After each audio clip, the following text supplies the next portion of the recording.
जी, तो ये जो हमारे पास स्प्रिंग कांस्टेंट की इक्वेशन आई थी k is equal to minus F by x, इसमें अब हमने f की वैल्यू जो है वो पुट करनी है। So according to Newton second law f की वैल्यू होती है f इक्वल है एम ए की। So k is equal to minus F की जगह M A by x.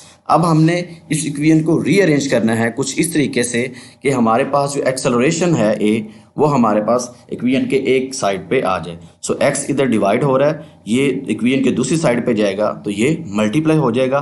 m इधर मल्टीप्लाई हो रहा है तो ये इक्वेशन की दूसरी साइड पे जाएगा तो ये डिवाइड हो जाएगा। सो रीअरेंजिंग के बाद जो हमारे पास इक्वेशन बनेगी वो होगी a is equal to minus k by m x. अब ये देखें कि जो स्प्रिंग कांस्टेंट है k, ये तो कांस्टेंट है, यानी कि जो स्टिफनेस ऑफ स्प्रिंग है वो हमेशा सेम ही रहेगी जो आप उस एक्सपेरिमेंट में यूज़ कर रहे हैं। उसके बाद जो मास ऑफ द बॉडी है m, ये भी कांस्टेंट है। सो k बाई एम जो है ये कांस्टेंट है, इसलिए इसकी जगह हमने और इज इक्वल टू इन दोनों को रिमूव करके हमने इसकी जगह जो है वो प्रोपोर्शनैलिटी का साइन जो है वो हमने जो है वो लगा दिया। सो हमारे पास इक्वेशन जो है, जो हमारे पास इक्वलिटी है वो हमारे पास जो है वो बन गई a डायरेक्टली प्रोपोर्शनल है माइनस एक्स के।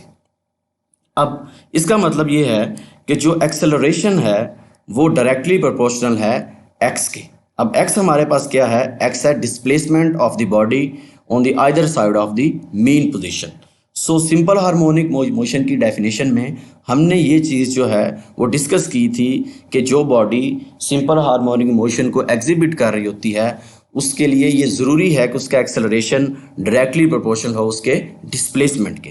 सो ये प्रूव हो गया है कि जो मास स्प्रिंग सिस्टम है वो एग्जिबिट कर रहा होता है सिंपल हार्मोनिक मोशन को, क्योंकि हमारे पास यहाँ पे जो बनी है इक्वेशन a डायरेक्टली प्रोपोर्शनल है माइनस एक्स के। और उसके बाद ये जो माइनस का साइन है ये हमने कल भी डिस्कस किया था कि ये चीज़ को शो कर रहा होता है कि जो एक्सेलरेशन है वो क्या होता है, नेगेटिव होता है and towards the mean position होता है। हम ज़रा इसकी जो मास स्प्रिंग सिस्टम है इसकी मोशन को थोड़ा सा हम और डिस्कस कर लेते हैं। ये आपके पास जो है वो 3 डायग्राम्स आपके सामने आई हैं, जिसमें अगर हम डायग्राम ए की तरफ देखें तो बॉडी ऑफ मास m जो है वो ओरिजिन O पे है, अपनी मीन पोजीशन पे है।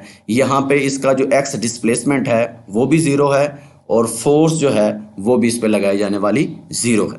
उसके बाद क्या होगा कि हम इस बॉडी को मूव करवाएंगे टू द पॉइंट A। हम इस बॉडी को मूव करवाएंगे थ्रू पॉइंट A।